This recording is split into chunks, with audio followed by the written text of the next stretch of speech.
Hola, buenos días amigos de Neurodiversidad y Autismo, que no es lo mismo. Estamos aquí en la vereda de Saxonville y cerca de la casa. Vamos a que nos ubiquemos. Si ven allá en el fondo esa caja de switches, es un nuevo proyecto de Framingham para decorarlas. Espero que nos inviten a participar en esta. Y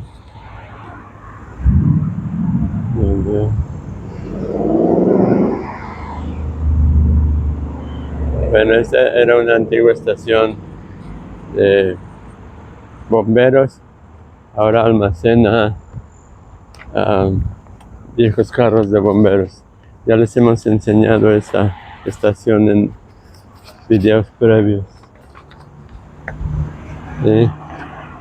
Pero que no ves el corazón.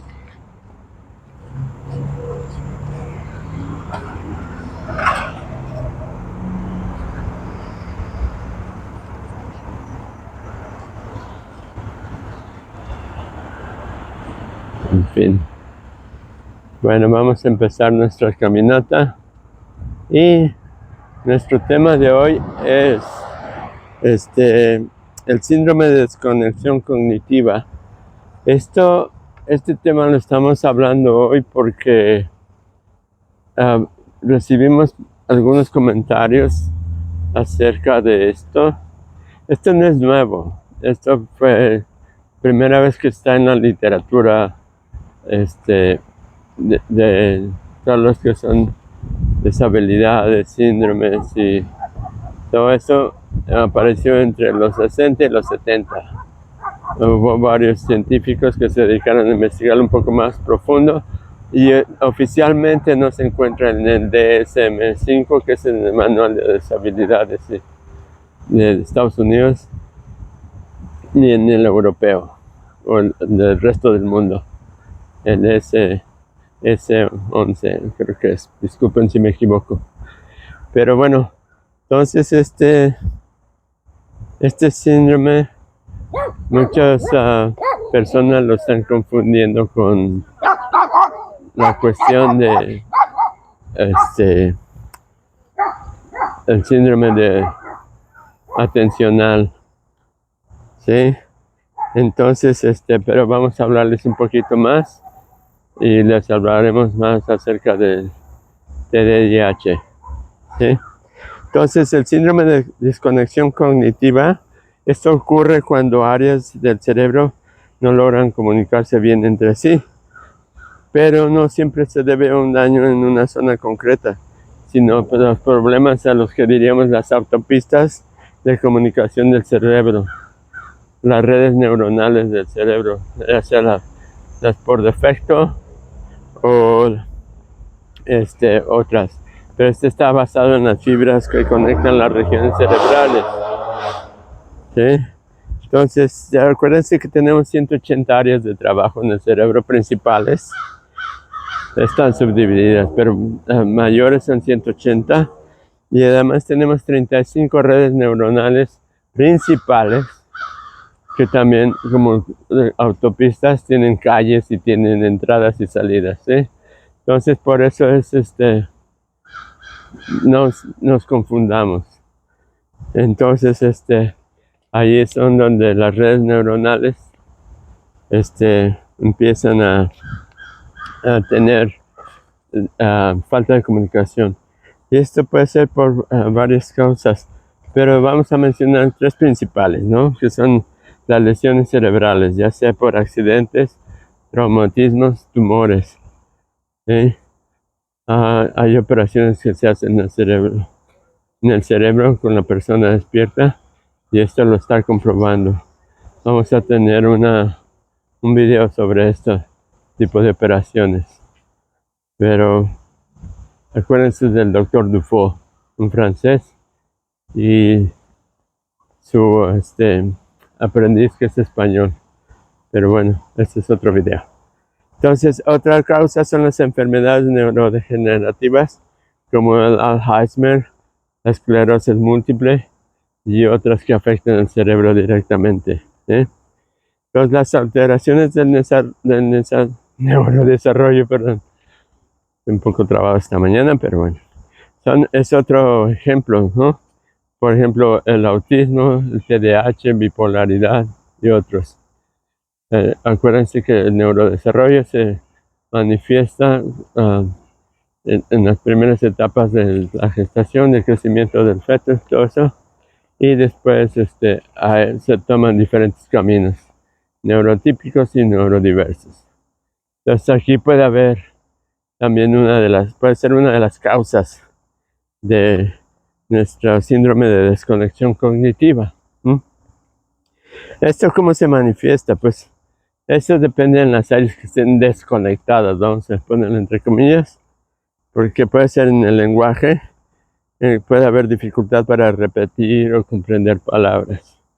Zona de Broca o zona de Wernicke en el cerebro, no hay buena conexión. También tenemos la parte de memoria y atención, donde podemos tener problemas para integrar información de distintas fuentes. Hay también problemas en el movimiento, por ejemplo, una mano u otra parte del cuerpo no responde como se espera. Y la situación visoespacial, porque esta es la dificultad para relacionar lo que se ve con lo que se toca o con la orientación. Entonces, estén muy alertas a estos síntomas. Tenemos un atajo ahí ya lo hemos tomado en otras ocasiones. Entonces, estén muy alertas con estas cosas que les estoy mencionando, porque pueden ser mal diagnosticadas. Tenemos que analizar los diagnósticos diferenciales. Eso quiere decir que para llegar a un diagnóstico tenemos que eliminar los otros y tenemos que ver las características propias de un diagnóstico. Entonces, ya que les dimos estos datos, vamos a ver cómo se detecta. Pues lógico, la primera parte es las evaluaciones neuropsicológicas, ¿sí? Y los estudios de neuroimagen, como la resonancia, tractografía, estas muestran la actividad cerebral. Acuérdense que la resonancia funcional es cuando están activos el cerebro, se está analizando el cerebro y se le hacen preguntas al paciente para ver qué zonas del cerebro se activan. ¿Sí? ¿Quieren saber más de resonancia funcional? Eso nos ha ayudado mucho para identificar ciertas áreas de trabajo en el autismo, conexiones y todo esto. Entonces también sería interesante hacer un video acerca de esto. La otra parte es, ¿se puede tratar? Y la respuesta es no. Bueno, vamos a separar. No hay cura, ¿sí? Pero sí hay estrategias de intervención. Hay rehabilitación cognitiva, terapias de lenguaje, también de memoria, de motricidad. Eso depende de cada caso, como puede manifestarse en diferentes categorías, también puede ser cómo se trabaja en cada caso y quién lo trabaje. Porque acuérdense de la neuroplasticidad. La neuroplasticidad, en otras palabras, es neurogénesis, que es el crecimiento de nuevas células en el cerebro, nuevas neuronas que antes no se creía que sucedía, ahora está comprobado que sí existe. Y además hay neuronas que no están trabajando como trabaja la que está al lado. Entonces, cuando una se desactiva, la que está al lado empieza a hacer las funciones de su compañera o su vecina, digamos. ¿Sí? Entonces, esa es otra parte de la neuroplasticidad. Aunque ahí no hay neurogénesis, sino nada más funciones que absorbe la célula compañera. ¿Sí? Pero vamos a resumir un poco, porque el síndrome de desconexión cognitiva no significa que el cerebro no funcione, sino que algunas de sus rutas internas están interrumpidas. Lo que decimos, las vías generales de comunicación, la red neuronal por defecto o las redes neuronales están desconectadas. Entonces, para eso se necesitan los apoyos adecuados para las personas que pueden aprender a compensar estas dificultades. Aquí vamos a sacar al riachuelo que no está muy activo. Un rato va a llevar, pero estamos grabando ahorita. Entonces, las personas pueden aprender a compensar estas dificultades, decíamos, y por lógico, pues incrementan su calidad de vida. ¿Sí? Entonces, aquí viene la parte que nos están pidiendo, que hagamos la comparación con el síndrome de desconexión cognitiva y el trastorno de déficit de atención con y sin hiperactividad. ¿Sí? Entonces, por ejemplo, la definición es el problema de la conectividad del cerebro. ¿Sí? Las áreas no se comunican bien entre sí. Ese es vamos a hablar con sus siglas, SDC, en el síndrome de desconexión cognitiva. Y en el déficit de atención, la definición es un trastorno del neurodesarrollo que afecta a la atención, impulsividad y ya sabemos que la regulación. ¿Sí? Entonces,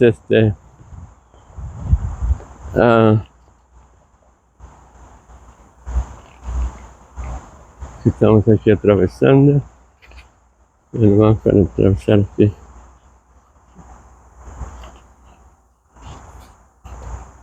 Bueno, también tenemos la parte del origen. Son orígenes separados. Trastorno de déficit de atención y nuestro síndrome. Las lesiones cerebrales pueden ser una de las razones principal, como ya lo habíamos mencionado. Y las enfermedades degenerativas, neurodegenerativas y alteraciones de las fibras de la sustancia blanca o la conectividad funcional atípica. En el TDAH son los factores genéticos, los neurobiológicos obviamente, y ambientales que afectan las redes cerebrales por control ejecutivo, la dopamina y todo esto. Entonces aquí sí estamos para atravesar. Esta calle es medio concurrida, pero aquí pasamos sin tener que apretar el semáforo. Estos semáforos para peatones son muy eficientes, pero a veces para mí interrumpen el tráfico y prefiero no hacerlo. Aquí podemos ver el caso de este señor, donde se pone en alto total. Ahí ya le violaron. A ver, vamos a ver cuántos se paran y cuántos no. Ahí está, uno. ¿Sí? ¿Vieron cuánto le costó? Para que pararan, por eso. Aparte del riesgo, mejor atravesarse a la chilanga. Bueno. Mauricio, ¿cómo estás? Luis! Ahorita platicamos. Este es un amigo de hace muchos años. Estamos hablando de 30 años. Es un amigo él es de Puerto Rico, pero qué gusto verlo. Él es una de las personas que nos apoyó cuando llegamos aquí a Framingham. Bueno, perdón, pero el gusto de ver a esta persona es alto. Entonces, las manifestaciones principales del síndrome de desconexión cognitiva, esto va a depender mucho de las áreas en que se encuentren desconectadas, ¿sí? Por ejemplo, el lenguaje, la memoria, el movimiento visoespacial. En cambio, en el TDAH, hay dificultades más generales conductuales. La falta de atención, la hiperactividad y la impulsividad son sus manifestaciones principales. ¿Sí? Bueno, esta es una vereda, pero también tiene conexiones hacia otras partes. Esta es una de las otras veredas que no son pavimentadas, pero también son muy atractivas. Vamos a entrar un poquito aquí para hacer tiempo en el tráfico peatonal. Y vean, tienen indicaciones de hacia dónde ir y todo eso. Entonces están registradas y son seguras. Bueno, hasta ahorita son seguras en Framingham. ¿Sí? Entonces, Las áreas del cerebro implicadas en el síndrome de desconexión cognitiva son varias, pero por ejemplo, las redes de conexión entre el cuerpo calloso y los fascículos de sustancia blanca. Casi no se menciona eso, pero la sustancia blanca es tan importante como la gris. Pero eso es ya cuestiones de hablar de cosas del cerebro. En el T, el síndrome de atención, de déficit de atención, tenemos las redes frontoestriales, sí, la corteza prefrontal que se habla mucho, y los ganglios basales del cerebro. Esas son otras zonas que son bien manifestadas y se han demostrado por su activación en los MRI funcionales, ¿sí? Entonces, lo que les decía, que les ponen en el aparato y le hacen preguntas a las personas. Entonces,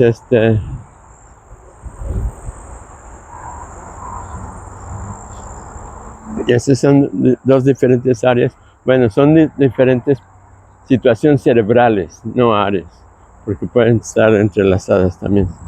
Y el tipo de problema para el síndrome de desconexión cognitiva, porque puede ser un problema estructural o funcional en la comunicación interna del cerebro, pues redes neuronales, obviamente se entiende esa parte, ¿sí? Y se manifiestan en el TDAH, por ejemplo, el problema de regulación y control cognitivo-conductual. O sea que cognitivo-conductuales pues, no saben las situaciones y todo eso, ¿sí? Entonces, su diagnóstico son diferentes. Por ejemplo, el síndrome de desconexión cognitiva es en la neuropsicología, pero también tiene estudios de resonancia, tactografía. Esta es una parte de la comunicación interna activa. Y en el el síndrome de atención, déficit de atención, es una evaluación clínica, hacen cuestionarios de conducta y hay escalas de observación. Entonces, por eso es diferente. Y los tratamientos, obviamente, son diferentes, ¿sí? La rehabilitación cognitiva se daría en el síndrome de desconexión. Esto lo acaba de pintar un artista brasileño que está trabajando en eso. Y él está haciendo esto con su propio dinero y todo eso. Le invitamos a conseguirle fondos como artista y se espera que pintemos todo esto de parte del Consejo Cultural de Framingham. Pero bueno, estoy saliendo del tema.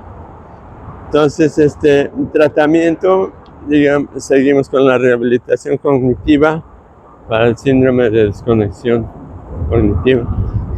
Entonces también existe la terapia del lenguaje y motricidad en apoyos educativos.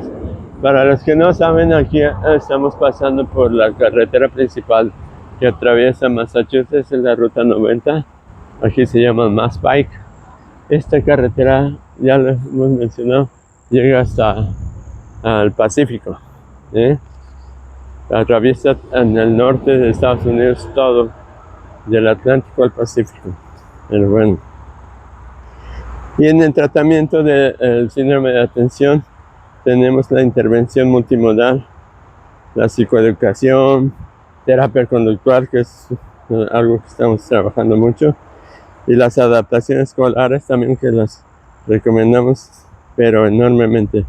Y en algunos casos, depende de la edad, depende de la severidad, se les recomienda medicina para la regulación de los síntomas. Acuérdense que toda la medicina del autismo, déficit de atención y otras enfermedades, neurodiferencias del neurodesarrollo, solo se trabajan los síntomas, no se puede hacer otra cosa hasta ahorita. Pero bueno, los puntos en común es que ambos implican la conectividad cerebral atípica, ¿sí? Esto sucede obviamente en distinto grado y forma, porque son dos síndromes diferentes. pero ambos pueden afectar la atención, la memoria de trabajo y sus funciones ejecutivas, sobre todo el déficit de atención, obviamente, ¿sí? Pero algunos estudios de neuroimagen se observa que en el síndrome de trastorno de déficit de atención hay hipoconectividad funcional. Hipo quiere decir menos, ¿sí? Y lo que recuerda el concepto de desconexión cognitiva. O sea, no es que la red esté desconectada, es que su conectividad es muy pobre. Entonces, esa es otra distinción que tenemos que hacer para poder entender este síndrome, ¿sí? Y por eso a veces o se entrelazan o se confunden y pues no es por ahí. Entonces, el síndrome de desconexión cognitiva suele ser más específico y depende de qué rutas estén dañadas. Y el déficit de atención es más global y conductual, y afecta la vida diaria por la dificultad de mantener la atención, ¿sí? El control de impulsos y la organización, ¿sí? Pero en muchas ocasiones el síndrome de desconexión cognitiva aparece después de una lesión o una enfermedad. El síndrome de atención, trastorno del déficit de atención, aparece desde la infancia. Con ese se nace y se manifiesta en la infancia.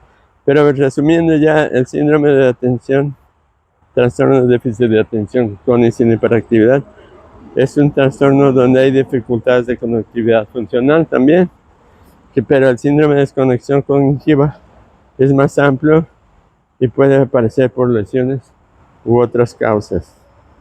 Estas cortan las comunicaciones cerebrales. Esta es resumiendo la gran diferencia. Aquí estamos en una de las salidas del MASPAC. Pero bueno, este video está un poco largo, pero la información es muy importante porque hay que hacer los comparativos para el diagnóstico diferencial, ¿sí? Entonces, acuérdense, uno de nuestros mejores amigos en estos casos es el diagnóstico diferencial, y así no confundimos los diferentes trastornos en una persona. Miren, aquí se rompió una rama. Bueno, es que está lejana y aquí están oficinas. Bueno, amigos de Neurodiversidad y Autismo, que no es lo mismo, Mauricio Perea desde Framingham, Massachusetts, y nos estamos viendo en el siguiente video.